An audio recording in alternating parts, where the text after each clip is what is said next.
Boa tarde, pessoal. Esse vídeo específico é para nós darmos continuidade ao vídeo em que falamos sobre o golpe militar que ocorre no Brasil em 1964. Nesse vídeo específico, nós vamos analisar os principais acontecimentos do governo dos 5 presidentes militares que nós tivemos, que vai de 1964 até 1985, quando há uma eleição indireta ainda mais de um presidente civil, que foi o José Sarney. Então, nesse vídeo nós vamos falar sobre o governo de Castelo Branco, Arthur da Costa e Silva, Emílio Garrastazu Médici, Ernesto Geisel e João Batista Figueiredo. Tá? Os principais pontos, os principais acontecimentos. Claro que eu vou condensar ao máximo para que também não fique um vídeo tão extenso. E então eu indico sempre leituras. A leitura é fundamental para que a gente entenda de fato todo esse contexto, tá? Tô chamando meu cachorrinho aqui porque ele fica chorando e acaba atrapalhando a gravação. Vem cá, Tom, vamos? Vem pra cá. Nós já vimos que estávamos num contexto de Guerra Fria, em vários vídeos em que estamos abordando temas políticos do Brasil relacionando com o contexto internacional. Até 1991 nós vivíamos a Guerra Fria, desde 1947, estipulando mais ou menos a idade cronológica, né, que durou esse período, em que os países capitalistas liderados pelos Estados Unidos estavam de um lado contra os países socialistas liderados pela União Soviética. Lembrando que o Brasil teve uma grande aproximação com os Estados Unidos, isso já vinha acontecendo há um bom tempo, desde o governo Vargas, e vimos da participação, né, o apoio norte-americano para o golpe militar que ocorre em 64. Eu vou pegar meu cachorrinho, gente, porque já é a 5ª vez que eu tento gravar um vídeo, mas estava um barulho imenso, cada hora passava alguém aqui na rua e me atrapalhava. Bom, vamos lá. No vídeo anterior, então, a gente fala sobre o golpe, então eu recomendo que assista primeiro o vídeo anterior, claro, para entender como é que João Goulart chega ao fim, né? Por que o governo dele não dá certo, por que ele não resiste, como esse golpe é arquitetado, qual é todo aquele contexto para a gente poder analisar, tá? Em contexto de Guerra Fria, bipolaridade, o apoio dos norte-americanos e a aliança que o Brasil firma cada vez mais com os Estados Unidos. Bom, o primeiro governo do Humberto de Alencar Castelo Branco, ele vai durar de 64 até 1967. E nós teremos alguns atos institucionais que serão emendas à Constituição vigente, porque a nossa Constituição, ela era uma Constituição democrática. No entanto, para que esse golpe se arquitetasse e, de fato, eles conseguissem tirar os aparatos democráticos e colocar a militarização, a censura que já desejavam fazer e toda a repressão, precisava então de aparatos jurídicos. Então, esses atos institucionais passaram a ser decretos. Então, portanto, valer como lei, tá? Validade de lei, sendo emendas à Constituição. O primeiro ato institucional ocorre justamente no primeiro governo militar, que é do Castelo Branco, que vai estabelecer definitivamente as eleições indiretas para presidente. Dessa forma, a perseguição aos opositores começa a se tornar cada vez mais incisiva. Quem passa a ser considerado ilegal, subversivo naquele momento? Em especial a União Nacional dos Estudantes, e também os sindicatos dos trabalhadores, operários, porque havia uma movimentação muito grande, a gente falou isso sobre no governo do Jango, no governo de João Goulart, e eles passam a ser considerados subversivos, inimigos. Então, geralmente, movimentos de esquerda, que eram movimentos que lutavam pelos trabalhadores pobres, tá? O outro ato institucional número 2 também é decretado no governo do Castelo Branco e vai estabelecer a extinção dos partidos, criando uma lei orgânica de bipartidarismo, permitindo então a existência de 2 únicos partidos. O Arena, Aliança Renovadora Nacional, que é o partido que representa os militares, e o MDB, Movimento Democrático Brasileiro, que seria uma suposta oposição. Por que eu estou usando esse termo suposta oposição? Porque teria sérios limites estabelecidos pela ditadura militar. Eles apenas permitiram que existisse o MDB para dar uma maquiada na ditadura e para dizer, olha, nós permitimos que exista uma oposição à nossa política, tá? Apenas uma maneira de tentar maquiar a ditadura. No entanto, isso também não deu certo. Obviamente que a grande intelectualidade, os estudantes, os artistas percebem todo aquele contexto e vão lutar contra isso. Nós vamos falar, né? O terceiro ato institucional também, o ato institucional número 3, estabelece eleições indiretas para governadores e prefeitos. Eles estão, dessa forma, criando aparatos jurídicos, tornando o executivo, o poder executivo, que é representado pelo presidente, pelos governadores, pelos prefeitos, acima dos outros poderes. E quando o poder executivo passa a ter mais poder do que os poderes legislativo e judiciário, com o fechamento do Congresso, né, o fechamento do STF, nós vivemos, obviamente, uma ditadura. Temos visto por aí pessoas completamente alienadas, né, para não dizer outro termo, pedindo a volta da ditadura militar. Talvez tenha faltado estudo, tenha faltado clareza, enfim, uma série de questões que não nos cabe agora analisar, né? O ato institucional número 4 também é instituído no governo do Castelo Branco, estabelecendo uma Assembleia Constituinte que seria formada pelos militares, obviamente, escolhida pelos militares, convocando para incorporar os atos institucionais a essa nova Constituição que foi decretada em 1967. Constituição da ditadura militar, o último ano do mandato presidencial militar do Castelo Branco, tá? Em que eles estabelecem a chamada Lei de Segurança Nacional e a perseguição passa a ser cada vez mais abusiva e absurda. Com relação à economia, como é que já estava se estruturando a chamada economia, o desenvolvimento econômico no governo militar, que é muitas vezes a justificativa utilizada por muitas pessoas que defendem a ditadura militar no Brasil como o período de maior sucesso, em que tudo deu certo, em que não havia, né, bandidagem, tantos absurdos, né? Então vamos lá. Essa economia estabeleceu um plano de ação econômica governamental, que é o famoso PAEG, que estabeleceria o controle sobre gastos, né, preços e salários, um congelamento. Isso já vinha sendo feito anteriormente e eles vão colocar de forma mais incisiva agora nesse governo militar. O famoso BNH, o Banco Nacional de Habitação, que na época, e até hoje as pessoas falam, tá vendo, existia um investimento para que as pessoas tivessem a casa própria. Só que quem teve acesso a isso foi da classe média para cima, a população continuou miserável, tá? Um incentivo muito grande para importações e exportações, aliança para o progresso com os Estados Unidos, na época o presidente Kennedy, tá? E ao mesmo tempo em que tudo isso se desenrola, surge uma oposição ilegal, que é a formação da Frente Ampla, formada pelo o João Goulart, Carlos Lacerda, que tinha apoiado o golpe militar e que tinha sido inimigo do Vargas, foi inimigo do João Goulart também, fazendo um discurso golpista, mas que estava arrependido e vai se arrepender ainda mais, porque quando instituírem o ato institucional número 5, que foi o pior deles, ele chega a ser preso, porque não podia ter oposição. A ditadura não aceita a oposição, não aceita críticas de forma nenhuma, tá? O Jango, Carlos Lacerda e o JK, Juscelino Kubitschek, vão formar essa frente ampla de oposição, ainda no governo Castelo Branco, tá? Quando termina o governo Castelo Branco, os militares indicam, já que as eleições são indiretas, foi decretado o ato institucional número 1, e agora inclusive a gente tem a própria Constituição de 67, que é uma ditadura, né? uma Constituição ditatorial. Arthur da Costa e Silva assume, ficando de 67 a 69, e apesar da violenta repressão que já estava acontecendo, com intensas perseguições a movimentos estudantis, movimentos de esquerda em geral, eu falei sobre a esquerda e a direita já algumas vezes, e quem quiser entender a origem desses termos de esquerda e direita, assista a aula sobre Revolução Francesa, porque a gente falou um pouquinho sobre isso. Claro que eu não entrei também em alguns detalhes, que seria interessante em um outro momento gravar um vídeo falando só sobre isso.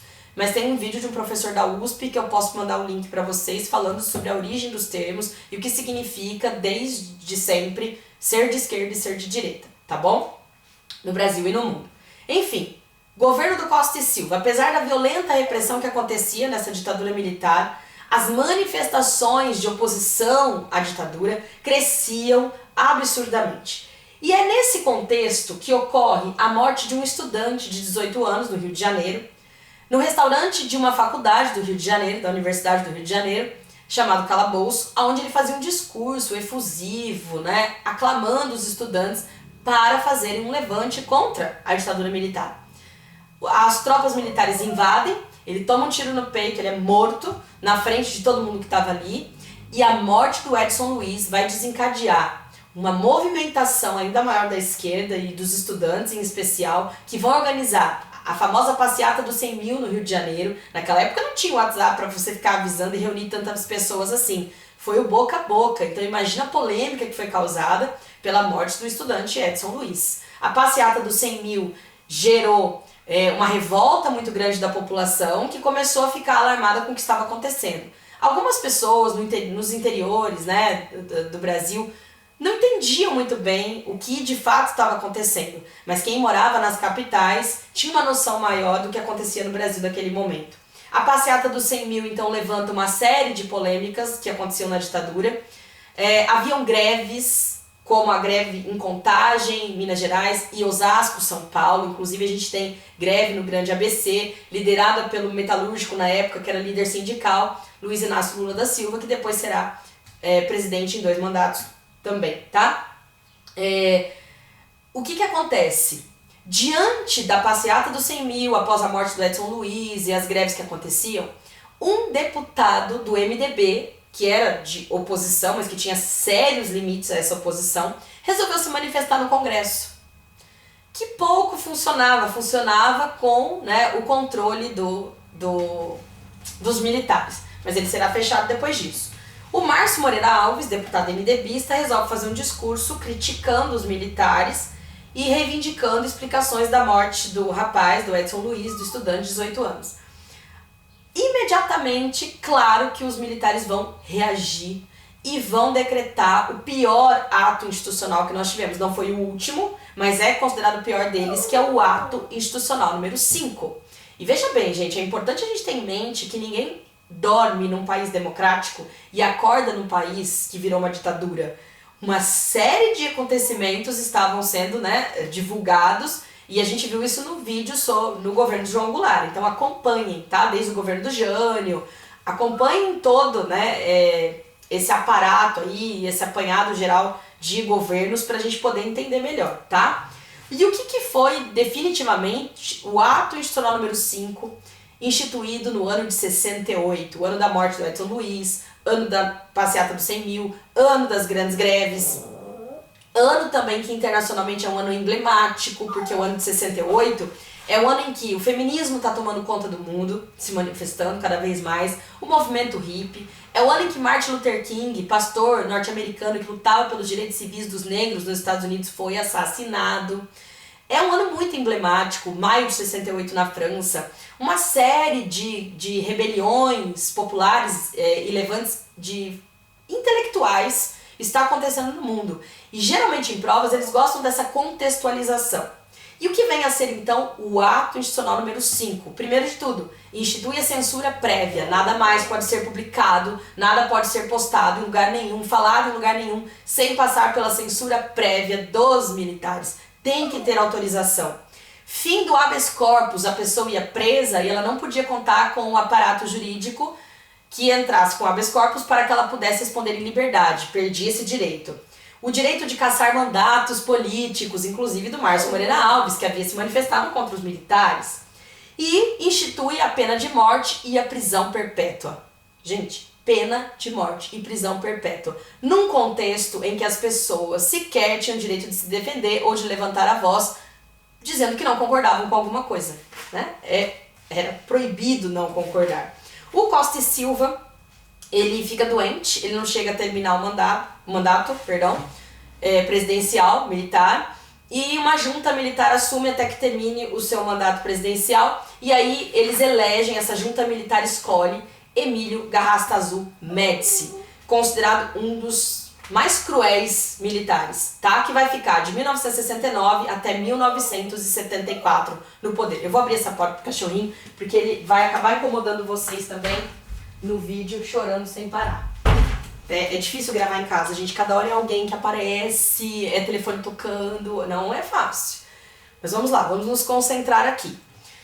No governo do Médici, a ampliação da repressão obviamente aconteceu. Afinal de contas, o que estava valendo? O ato institucional número 5, que havia instituído legalmente a pena de morte, a tortura, a prisão perpétua. Tá? Então os interrogatórios, a base de torturas e as torturas mais variadas eram vistas de forma legal, eles poderiam realizar. Bom, o que se tornou comum? A perseguição e através do DOI-CODE e do DOPS, que eram departamentos operacionais do Exército, os militares mandavam levar as pessoas que eram acusadas de serem subversivas para interrogatórios e lá elas eram torturadas. Raramente as pessoas, estudantes, intelectuais, artistas que foram para o DOI-CODE ou para o DOPS saíram de lá sem nenhuma sequela, tá? Inclusive a Elis Regina é levada lá, mas ela não chega a ser torturada fisicamente, foi psicologicamente, porque ameaçaram o filhinho dela. E aí ela acaba cantando no quartel dos militares para que o filho não sofra nada, né? Ela foi acuada, porque ela tinha metido a boca na ditadura militar na sua turnê internacional. Assistam o filme Elis, que aliás é muito maravilhoso, né? Estreado pela Andréa Horta, que eu acho que ninguém teria feito a Elis mais perfeita do que ela fez. Bom, então vamos lá. Outro ponto também que eu tinha pensado aqui que eu precisava falar, não podia deixar de falar. Existiam também, além do DOPS e do DOI-CODE, que eram departamentos operacionais do Exército, eles tinham o Comando de Caça aos Comunistas, o chamado CCC, que perseguia principalmente os estudantes nas universidades, que geralmente se reuniam clandestinamente para organizar movimentos contrários à ditadura. E também o SNI, que era o Serviço Nacional de Informações, havia espiões em tudo quanto é lugar. Então, uma conversa de bar, você podia sair dali algemado, ou você podia desaparecer. Quantos presos políticos desapareceram? Quantas famílias nunca puderam enterrar seus mortos? Milhares, tá? Então vamos lá. Embora tudo isso estivesse acontecendo, toda essa repressão violenta, nós temos movimentos de oposição que crescem absurdamente no governo do Médici, tá? Por exemplo, movimentos ilegais, de guerrilhas urbanas, estudantes que começam a assaltar bancos e pegar em armas porque era a maneira que eles tinham de chamar a atenção. Afinal, você está vivendo num país que decretou pena de morte, que tortura, que mata, desaparece com os corpos, desova esses corpos e ninguém faz nada, né? Inclusive, tem uma obra do Arthur Barrio em que ele coloca várias trouxas ensanguentadas, né, no Rio de Janeiro, depois em Belo Horizonte, para chamar a atenção das pessoas para o que estava acontecendo, para o desovamento dos corpos na época da ditadura militar. Tem uma série de questões interessantes. Depois eu vou gravar um vídeo só sobre isso, sobre as manifestações artísticas na época da ditadura, tá? Além da guerrilha urbana, e na guerrilha urbana a gente tinha a Vanguarda Popular Revolucionária, a VPR, nós tivemos também a Aliança Libertadora Nacional, nós tivemos lideranças, né? Carlos Marighella, Carlos Lamarca, tivemos também o movimento revolucionário 8 de outubro, o MR8, então várias guerrilhas urbanas existiram, tá? E muitas vezes eles sequestravam personalidades políticas internacionais, depois devolviam em troca de colegas que tinham sido presos. Então isso também foi uma estratégia utilizada, tá? Pelos jovens principalmente. Na arte nós tivemos o tropicalismo, Gil, Caetano, Rita Lee, Jorge Benjor, uma série de cantores brasileiros que se reuniram através da arte para chamar a atenção para o que estava acontecendo, né? Para a cultura brasileira, de certa forma. Eu vou gravar um vídeo falando só sobre isso. O Teatro de Arena, famoso Augusto Boal, inclusive é nessa época que o Teatro Experimental do Negro, que tinha sido criado em 44 pelo Abdias do Nascimento, foi tão perseguido que chegou a ser extinto na época da ditadura militar. E o Abdias do Nascimento é alguém que a gente tem que estudar porque ele propõe o famoso quilombismo, que é criar uma identidade negra, uma estética negra, para que eles tenham uma organização política e se posicionem na sociedade. Vocês imaginam como é que foram perseguidos na época da ditadura, considerados, né, até como inferiores, tá? Então, até porque no Brasil o racismo é estrutural, tá? Não é meu lugar de fala, mas eu como professora de história não posso deixar de comentar. O cinema novo, que também tem Visceral naquele momento, Glauber Rocha, né? Com uma série de filmes que vão retratar a cara do Brasil e criticar os filmes que eram feitos naquela época, né, chamados de pornochanchadas, que acabavam ridicularizando a cultura brasileira. Então esses movimentos de oposição acabam cutucando de certa forma e fazendo com que nós tenhamos uma abertura daqui a pouco política, tá? Perdão, gente, tá passando também caminhão aqui na frente. Hoje, é um domingo, hein? E durante a manhã eu não consegui gravar nenhum vídeo por conta da feira. Tive que esperar um tempão porque resolveram vir andar de skate aí na frente, nada contra quem anda, mas um barulheira danada. Então assim, aqui realmente é difícil, é absurdamente difícil.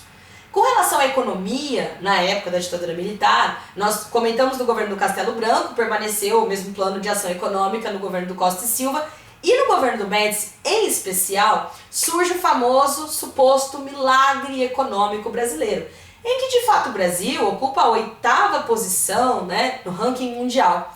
Mas a custa do quê? É isso que a gente tem que entender. Esse suposto milagre econômico foi de 71 até 73, quando vem a falência desse milagre econômico. Houve um crescimento do PIB, Produto Interno Bruto Brasileiro, nós chegamos à marca de 11%, o que nunca tinha acontecido. Porém, nós abrimos para o capital estrangeiro absurdamente a nossa economia. Então, abandonamos o protecionismo, tá? Inclusive, em muitos testes de vestibulares, eles usam, né, em textos didáticos, a palavra entreguismo, que na época da ditadura militar houve uma entrega total da nossa economia nas mãos do capital externo, em especial dos norte-americanos. Afinal, aliança para o progresso com os Estados Unidos, tá? Nessa época, há um incentivo cada vez maior para importação e exportação. No entanto, além desse capital estrangeiro, né, de abrir para o capital estrangeiro, a dívida aumentar absurdamente, nós teremos nessa época do governo do Médici, em especial, dentro desse suposto milagre econômico brasileiro, as obras faraônicas, que muitas vezes são alvo de provas também. Foram várias, entre elas a Ponte Rio-Niterói, onde eles gastaram absurdamente, foram bilhões, tá, na construção, então um superfaturamento da obra.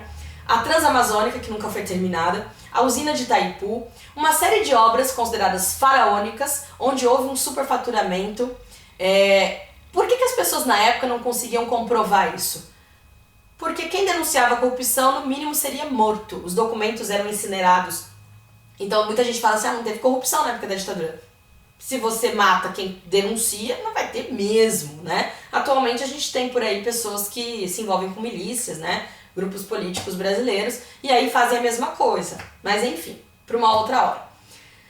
E enquanto isso, enquanto esse suposto milagre econômico brasileiro acontece, nós temos ali dívida externa aumentando absurdamente, né? Chegou à casa dos 30 bilhões na época, uma concentração de renda absurda nas mãos de pouquíssimas pessoas, tem até os nossos dias, mas dentro de uma ideia de milagre econômico brasileiro, o povo deveria viver melhor, né? Se a economia ia tão bem, sim, mas ia bem para quem? Para qual classe social? É isso que a gente tem que ter noção, né? Uma boa economia, mas um baixo índice de desenvolvimento humano, um baixo IDH, saúde, educação péssimos, saneamento básico para poucas pessoas, um arroxo salarial absurdo. Então, em contrapartida, o que o governo fazia? Uma propaganda ufanista, governo Médici, usando o rádio e já a televisão. Naquela época, houve um aumento considerável das pessoas que tiveram acesso à televisão. Os meios de comunicação foram utilizados muito pelos militares para essa propaganda ufanista. O que isso significa? Falar a favor do governo. Fazer propaganda a favor do governo. E o que ajudou muito também o governo Médici a enganar e dizer que estava tudo bem, enquanto a população, a maioria está morrendo de fome na miséria, não tem acesso ao básico para sobreviver, foi a Copa de 1970, que o Brasil vence. E aí? Vamos comemorar. Não estou falando nada contra, tá? Gostar ou não de futebol. Mas que é um meio de alienação? Aquela famosa política do pão e circo que existiu em Roma nunca deixou de existir. Claro, isso não é privilégio, entre aspas, bem ironicamente, do Brasil, tá? Mas a Copa de 70, obviamente, ajudou a colocar o governo do Médici lá em cima. Vamos comemorar, que maravilha, né? Além de tudo, da economia estar indo muito bem, o Brasil pode comemorar uma Copa, ganhou a Copa, olha que maravilha, né? Como se a população fosse ter uma vida melhor por conta disso. Qual é o impacto? Inclusive, na época, o ministro do Médici, ministro da Economia, era o Delfim Neto. E ele se justificava dizendo, tudo bem, a economia vai bem, o povo vai mal, mas vamos esperar o bolo crescer para depois dividir. Estamos esperando até agora, né? Dividir com todo mundo.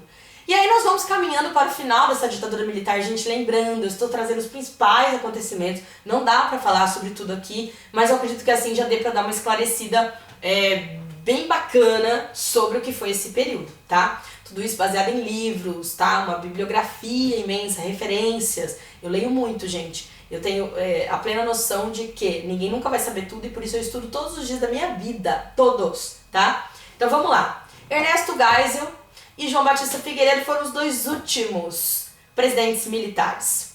Quando o Geisel assume, em 74, e ele fica até 79, o Geisel assume e começa ali uma suposta abertura. Foi uma abertura, tá? Política, que eles chamavam de lenta, gradual e segura. Diante de todos os horrores que estavam acontecendo, das denúncias que começavam a acontecer e movimentos que no mundo inteiro começaram a mostrar o que estava acontecendo no Brasil, muitos artistas, intelectuais brasileiros tiveram que ir embora, né, para não morrerem aqui, Chico Buarque, Caetano, enfim, uma série, foram, né, para o exílio e de lá eles continuavam criticando o que acontecia no Brasil, lutando contra essa ditadura da maneira que podiam, manifestando-se através da arte. Aliás, a arte sempre nos salva de nós mesmos, inclusive.